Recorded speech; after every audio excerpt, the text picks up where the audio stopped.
GCAS portal પર આવતા વિવિધ પ્રશ્નો અને વિદ્યાર્થીઓને પડતી તકલીફોને લઈ અખિલ ભારતીય વિદ્યાર્થી પરિષદ દ્વારા રાજ્યવ્યાપી વિરોધ પ્રદર્શન કરવામાં આવ્યું છે। તેમાં અમદાવાદ, સુરત, રાજકોટ, વડોદરા, આણંદ અને પાટણ યુનિવર્સિટીમાં 1 કલાક માટે તાળાબંધી કરવામાં આવી હતી અને બાકીના જિલ્લાઓમાં 4 રસ્તા પર પ્રદર્શન કરવાની જાહેરાત કરાઈ છે। શૈક્ષણિક વર્ષ 2024થી રાજ્યની 15 સરકારી યુનિવર્સિટીઓમાં કોમન એડમિશન પ્રક્રિયા હાથ ધરવામાં આવી છે।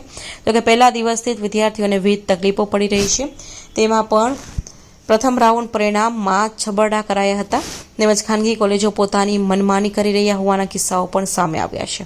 આ ઉપરાંત પોર્ટલ પર અનેક ખામીઓ હોવાની ફરિયાદો ઉઠી છે, જેને લઈ અખિલ ભારતીય વિદ્યાર્થી પરિષદ દ્વારા રાજ્યભરમાં વિરોધ પ્રદર્શન કરવામાં આવ્યું છે।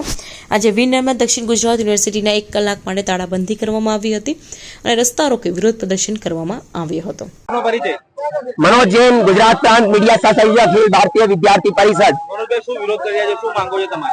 आज आखा गुजरात में राज्यव्यापी आंदोलन चाली रही है અને જે જીકાસ પોર્ટલ છે જે એકદમ નિષ્ફળ રહ્યું છે એડમિશન પ્રોસેસ જે છે એની અંદર અને જે કોલેજના જે વિદ્યાર્થીઓ છે એ એટલા ત્રાસેલા છે એ લોકોને એમ છે કે હવે અમારું એડમિશન નું શું થશે, અમારું ભવિષ્યનું શું થશે।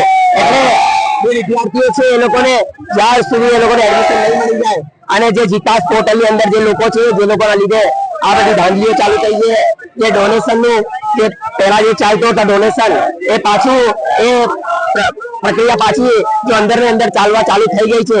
તો આ જે ત્રુટિઓ છે એ દૂર કરવા માટે અમે ગુજરાત સરકારને અલ્ટિમેટમ આપ્યું છે કે 48 કલાકની અંદર અંદર આના ઉપર કાર્યવાહી થાય, બ્યુરોક્રેસી ઉપર કાર્યવાહી થાય અને જે સોલ્યુશન છે વિદ્યાર્થી સુધી પહોંચે, એ લોકોનો ન્યાય થાય, એ લોકોને એડમિશન મળે।